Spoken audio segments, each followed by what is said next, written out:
स्वागत है। बच्चों, आज हम हिंदी इस विषय में हमारा पाठ नंबर 4 यह एक कविता यानी गीत है, नन्ना मुन्ना राही हूँ। यह गीत हम बचपन से सुनते आ रहे हैं और सभी बच्चों का ये प्यारा सा गीत है। तो आइए इस पाठ में, इस गीत में क्या लिखा है, उनका अर्थ क्या है, ये जानते हैं। बच्चों, अब आपको पता ही है कि अभी 15 अगस्त नजदीक आ रहे हैं, तो सभी और देशभक्ति पर के जो गाने हैं वो बजने शुरू हो गए हैं। इसे सुनना बहुत ही अच्छा लगता है। तो देखते हैं कि यह जो नन्हा मुन्ना सा बच्चा है वह क्या करना चाहता है। इस पाठ में पहले इस चित्र को देखिए, ये मतलब निरीक्षण कीजिए कि इस चित्र में क्या क्या है। उसके साथ उनके सवाल भी दिए गए हैं। चित्र में क्या क्या दिखाई दे रहा है। कुछ बच्चे हैं, वे हाथ में झंडे लेकर कहीं जा रहे हैं। उनका मुंह भी खुला है, यानी कुछ वो गा रहे हैं। और क्या है, दूसरे चित्र में हम देखते हैं कि एक आदमी और एक औरत खेती में है और वो फसल काटने का काम कर रहे हैं। उसके बाद रास्ते पर से गाड़ियां जा रही है और उसके बाद है अस्पताल है और क्या है, बड़ी बड़ी इमारतें हैं। तो बच्चों, बच्चे क्या गाते होंगे। उनके हाथ में हमारे देश का जो झंडा है, तिरंगा है, वो हाथ में है। तो जाहिर है कि वे किसी देशभक्ति पर जो गीत है वो गाते होंगे। इस पाठ का मतलब कविता का उद्देश्य है बच्चों में देशभक्ति की भावना जगाना। बच्चे यानी आप निडर तथा आत्मविश्वासी बनने की प्रेरणा देना, दृढ़ संकल्प की क्षमता बढ़ाना, देश को उन्नति के शिखर पर पहुंचाना। उन्नति यानी विकास, प्रगति। बच्चों को अपने देश के बारे में सभी तरह की जानकारी देना। मतलब कैसे, पहले हमारा देश क्या था, कैसा था, ब्रिटिशों के हाथ में था। अंग्रेज यहाँ पे राज करते थे। तो जब 15 अगस्त 1947 को देश हमारा स्वतंत्र हुआ, तभी सारे जो स्वातंत्र्य सैनिक थे, महान जो नेता थे, इन्होंने क्या किया बच्चों, अपना बलिदान त्याग किया, समर्पण किया, जान न्योछावर कर दी। इसके लिए, देश के लिए और हमें स्वतंत्रता दिलवाने के लिए। आज जो हम सुरक्षित हैं सिर्फ और सिर्फ उनकी वजह से। हमने क्या किया, सभी इन नेताओं की कहानी बचपन से हम सुनते आ रहे हैं। इतिहास में यानी हिस्ट्री में हमने इन नेताओं के बारे में, फ्रीडम फाइटर्स है ना, इनके बारे में हमने जानकारी दी है। महात्मा गांधी, नेताजी सुभाष चंद्र बोस, लोकमान्य तिलक, सावरकर, झांसी की रानी लक्ष्मीबाई, पंडित जवाहरलाल नेहरू, सरदार वल्लभ भाई पटेल, भगत सिंह, राजगुरु, न जाने कितने वीर थे जिन्होंने देश के लिए अपनी प्राणों की आहुति दी। तो बच्चों, ये सब हम सुनते आ रहे हैं। हमने इन पर बनी फिल्में भी आपने देखी होंगी। इनके जो लिखे हुए देशभक्ति पर जो लिखे गए गीत है, वह भी हमें एक नई प्रकार की ऊर्जा प्रदान करती है। मतलब इनसे बहुत सारे बच्चे प्रेरणा लेते हैं। हम इनका आदर सम्मान करते हैं और इनसे हमें नया काम करने की ऊर्जा मिलती है, ताकत मिलती है। और देश को और आगे बढ़ने के लिए हम क्या कर सकते हैं, देश को उन्नति विकास उसका हो, इसके लिए हम क्या कर सकते हैं, बच्चे क्या कर सकते हैं, क्योंकि बच्चे ही बड़ा होकर क्या बनने वाले हैं, इस देश के नागरिक बनने वाले हैं। तो वे इस देश के विकास के लिए किस तरह से सहयोग दे सकते हैं। पहले चित्र में हमने देखा किसान, दूसरा है सैनिक, सोल्जर यानी सैनिक, ये हमारे देश की रक्षा करते हैं। जो किसान है, देखो बच्चों, हमारा देश खेती प्रधान देश है, खेती प्रधान देश है, तो सभी और खेती की जाती है। हमारा देश सुजलाम सुफलाम है ना। तो इस तरह से किसान की भी उतनी ही महत्वपूर्ण भूमिका है देश के विकास के लिए। सभी ये जो हमारे काम करने वाले लोग हैं और हर एक क्षेत्र के लोग हैं, उनका हाथ इस देश के विकास के लिए जरूरी है, बहुत ही जरूरी है। और है सैनिक, सैनिक हमारे बॉर्डर पे डटे रहते हैं, बारिश में धूप में, तो उनकी वजह से हम यहाँ पे सुरक्षित है। तो एक छोटा सा बच्चा इस कविता के माध्यम से हमसे कुछ कहना चाहता है, तो वो क्या कहता है हम देखते हैं।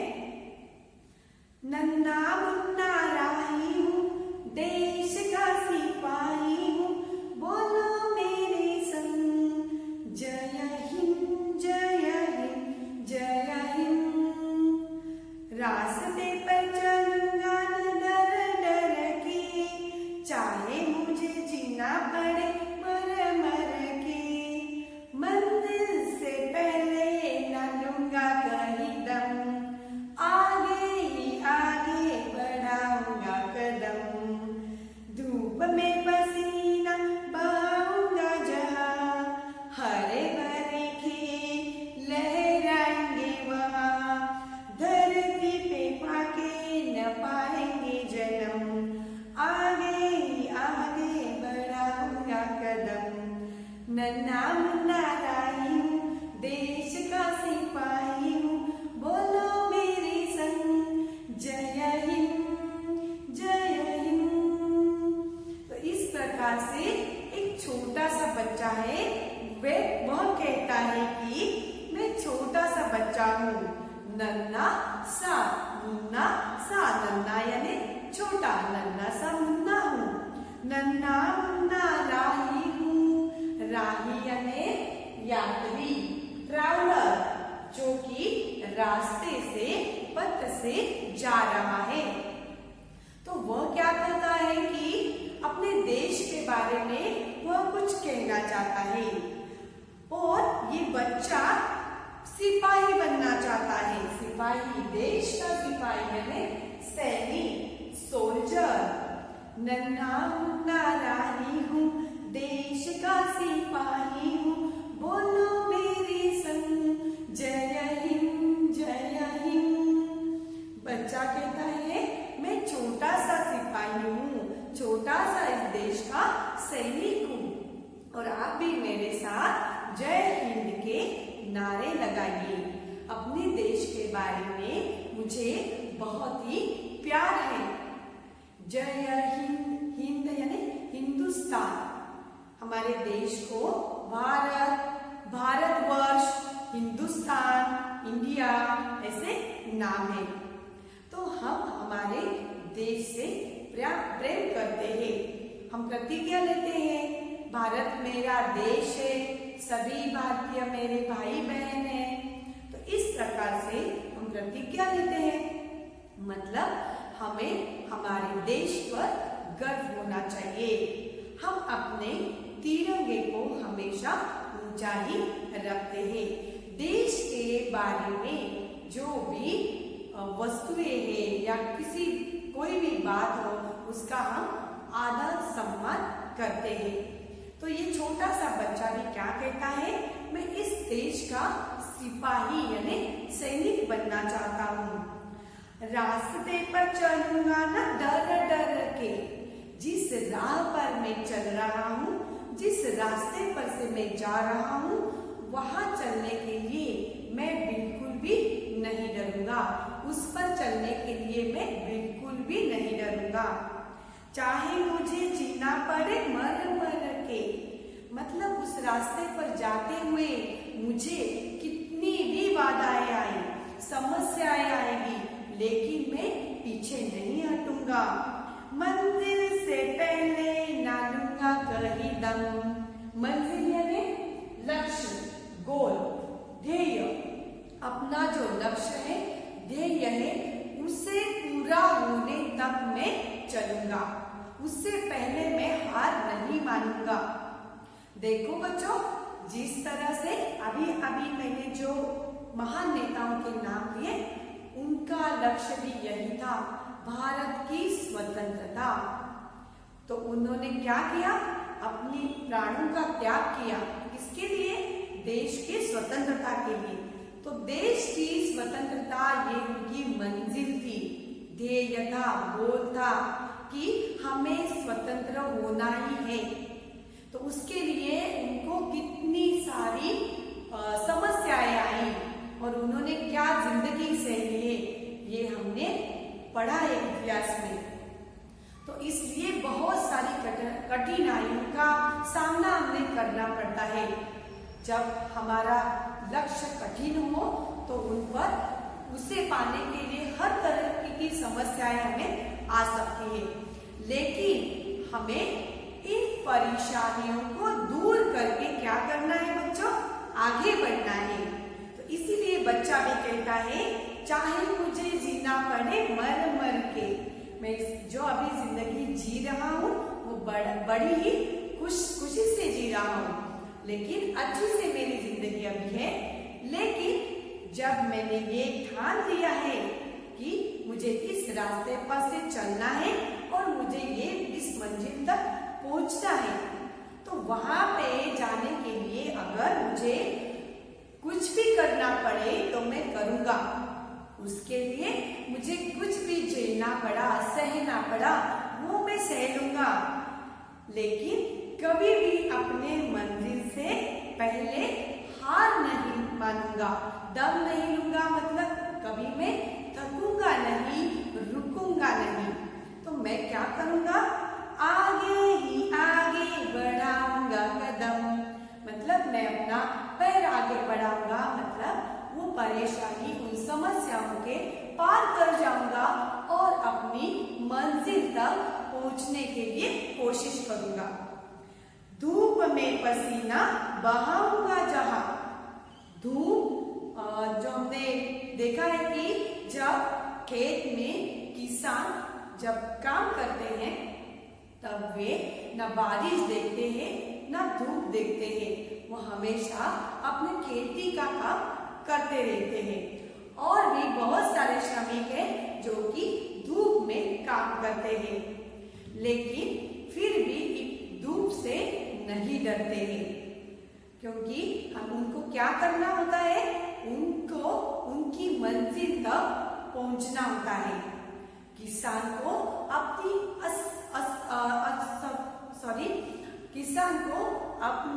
अच्छी फसल आने के लिए बहुत ही मेहनत करनी पड़ती है कि फसल की देखभाल करना, उनको समय पर काटना, इस तरीके के कई काम होते हैं। तो इसके लिए वो धूप की ओर नहीं देखते हैं। समझ में आया बच्चों कि धूप में पसीना बहाऊंगा जहां, हरे भरे खेत लहराएंगे वहां। ये जो खेत हम अभी देख रहे हैं, जब हम देख रहे होते हैं तब सारे खेत हरे भरे नजर आते हैं, हमें बड़ा अच्छा लगता है कि चारों ओर हरियाली है, लेकिन इसके लिए उस किसान को बड़ी कड़ी मेहनत करनी पड़ती है। वो भूखा रहकर ऐसे धूप में काम करता है, मेहनत करता है, तब जाकर हमें धान मिलता है, फसल अच्छी आती है और फिर हमें ये धान मिलता है। कभी कभी बच्चों इन किसानों का बहुत ज्यादा नुकसान होता है। बहुत बड़ी बाढ़ आती है, जैसे कि अभी अभी हमने हमारे यहाँ अनुभव किया कि बहुत जिलों में क्या हुआ था, बाढ़ आई थी। तब क्या हुआ, सारी खेती का नुकसान हो गया, पानी में सब खेती बह गई। तो इस तरीके के कई उनको समस्याएं किसानों को भी आती है। लेकिन क्या किसान कभी ऐसे खाली हाथ बैठ जाता है? नहीं, वो फिर अपने नए इस बच्चे की तरह अपना कदम आगे बढ़ाकर नए से शुरू हो जाता है और अपना काम शुरू कर देता है। तो इसलिए किसान भी उतना ही महत्वपूर्ण है। धरती पे फाके न पाएंगे जन, फाके यानी भूखे, स्टार्वेशन यानी भूखमरी, अकाल जिसे कहते हैं। ये जो अभी बाढ़ आई वो सब बहले गई, तो इसलिए वहां पे अकाल पड़ गया। कई जिलों में अकाल है पानी की वजह से, कभी पानी न मिलने की वजह से भी ये जो अकाल है वो रहता है, सूखा अकाल। वहां पे बारिश ही नहीं होती है, बारिश नहीं होगी तो बच्चों खेती कैसे होगी, और हमें ये जो हम धान्य हमसे मिलता है, हमें जो खाना खाते हैं वो कहाँ से आएगा? इसलिए फसल ही नहीं है, खेती ही नहीं है, इस तरीके का वहां पे अकाल है क्योंकि पानी नहीं है। और कई जगहों पे हमने अभी देखा कि बाढ़ की वजह से वहां पे उनका नुकसान हुआ है। तो इस तरह ये जो किसान है वह दिन रात मेहनत करता है, तब जाकर हमें ये खाना मिलता है। तो इसलिए बच्चा कहता है कि उस किसान की तरह मैं भी धूप में काम करूंगा, तभी जब मैं ये धूप में काम करूंगा तभी मैं सभी लोगों को खाना दे पाऊंगा।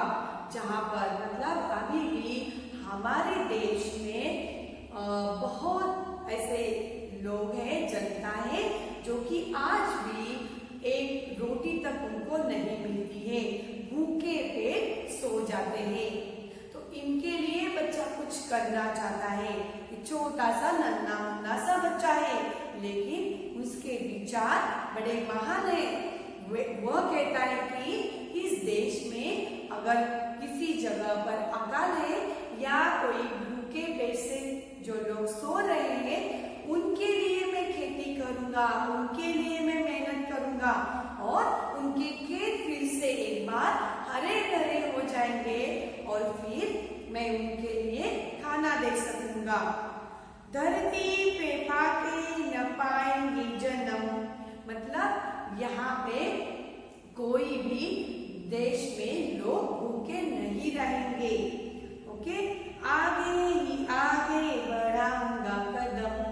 तो इस तरह से बच्चे को काम करना है, सैनिक होना है उसे, पहले तो सैनिक होना है, सोल्जर बनना है देश की रक्षा करने के लिए, इसीलिए तो वह सैनिक बनना चाहता है। दूसरा है कि किसान की तरह उसे मेहनत करनी होगी, उसे मंजिल तक पहुंचने के लिए इसी तरह कड़ी मेहनत करनी होगी। इसलिए बच्चा कहता है कि मैं कहीं से मैं तो जा रहा हूँ, जिस रास्ते पर मैं अभी चल रहा हूँ वह रास्ते पर चलने के लिए मैं नहीं डरूंगा, निडरता के साथ मैं उस पर चलूंगा। उस रास्ते पर मुझे बहुत कठिन परिस्थिति आएंगी, बहुत सारी समस्याएं आएंगी, लेकिन मैं उसे झेलूंगा, सह लूंगा, लेकिन पीछे नहीं हटूंगा। ठीक है बच्चों, ये कविता हम यहाँ तक देखते हैं। इसके आगे की कविता हम अगले सेशन में देखेंगे।